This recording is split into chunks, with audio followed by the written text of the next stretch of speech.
this is the Mrs. Wolfie from our half-acre homestead with kind of a tea break. Well, we're not going to call it a tea break. We're going to call it a quilt break, because instead of sitting in front of my computer, I'm working on this quilt.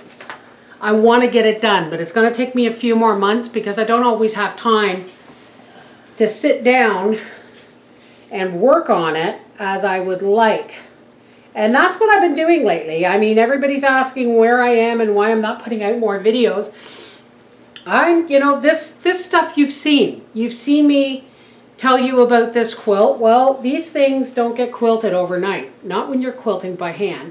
And I have to go with, you know, if my hands are up to it that day or whatever. Some days this hand won't work. It won't let me sew such fine stitches. But anyway, Papa and I went to the Asian market again today, and now I wish I had bought 3 jugs of that oil back then, eh dear?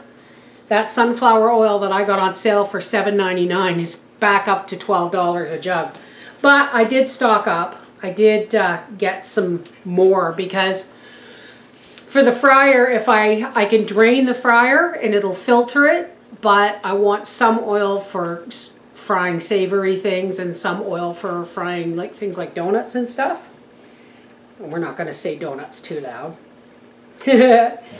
And so we went to the Asian market, got some oil, and then we went over to Costco and you know, stocked up on our toilet paper and our dishwasher tabs and all that everyday stuff. But it's not Friday, it is Sunday. But I do have some questions that some of you folks have asked. And let's see, Lady Laura K. I'm not trying to be rude or indelicate, but as a fellow plus-size woman with limited mobility issues, can you go into detail about what modifications, if any, were made to accommodate you getting in or out of the pool? Also, from views of previous videos, it looks as if the pool actually butts into the back porch deck. Can you show it in more detail? No, I can't show the pool in more detail right now because it's frozen and the back deck's covered in snow. But we didn't get a ladder when we bought that pool. We got steps. And it has a ballast in it that you can fill with water, or is it sand, dear? It's sand, yeah. It's sand. It has a ballast that you can fill with sand. But it's still fairly low in the pool, and getting in and out of the pool is an issue. So what Papa did was he filled a couple of bags, feed bags full of sand, clean sand, and he lifted the pool steps and he put sandbagged underneath so that the bottom step is like a 2-foot drop or a 18-inch drop.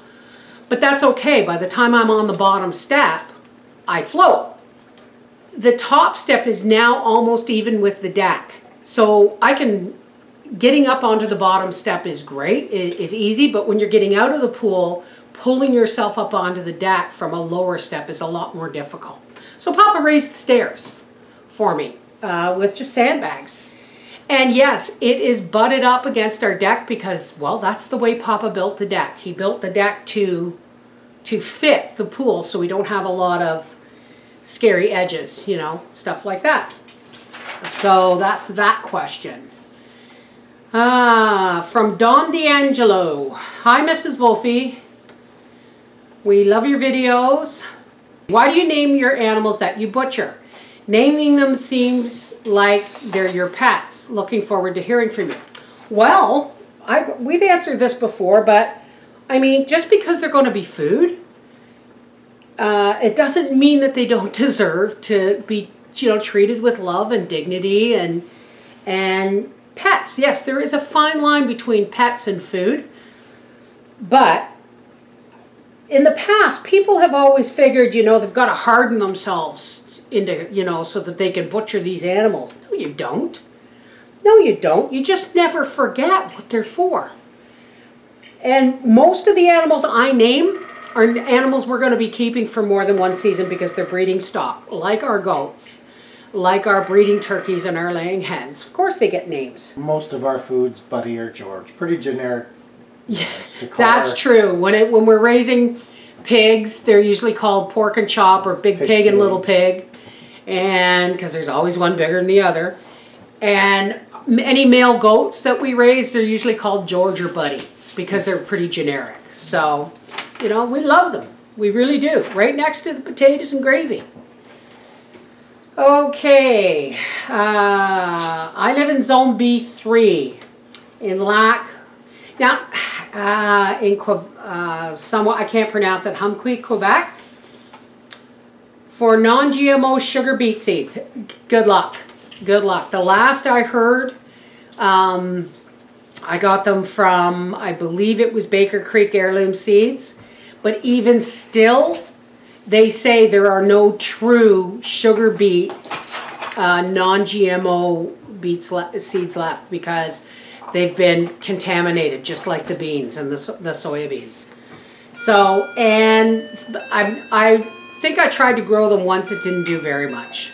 Didn't do very much. So we stick with a more natural sugar for our area, which is we do honey and we do maple syrup. So, as for 3B, woo, I don't even know where that is. I think we're 4B. I think we're 4B. I'm not sure about that. But I have comfrey. I have a friend who has a nice big patch of it, and her son brought me over some, and Howie planted it over by the apple trees.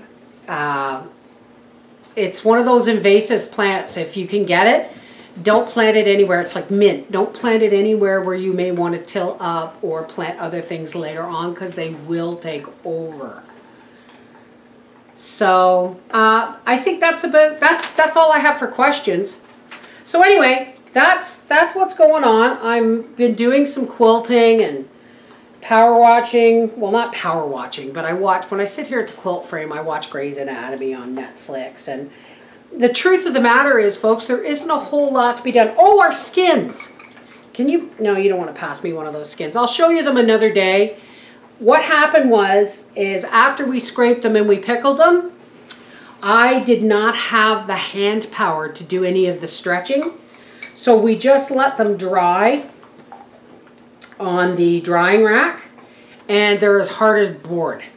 We just have to rehydrate. Yeah, we'll just have to, when it comes time to break them, we're just going to have to soak them a little bit, moisten them, and then Papa's just going to have to get his big old bear paws and stretching and pulling and yanking and beating them into submission. So there's no news on the skins yet, except for they're dry. And the foxtail, I think with my rabbit furs, they're really hard, but the rabbit furs aren't so bad. And I think my foxtail turned out great. The ears, they had to be thrown away. But I think I'm going to make a toy for Gracie out of some of the furs. So I think that'll be a video later on this week. So this is the Mrs. Wolfie from our half-acre homestead at the Quilt Frame saying, that's what's going on. Take care, God bless.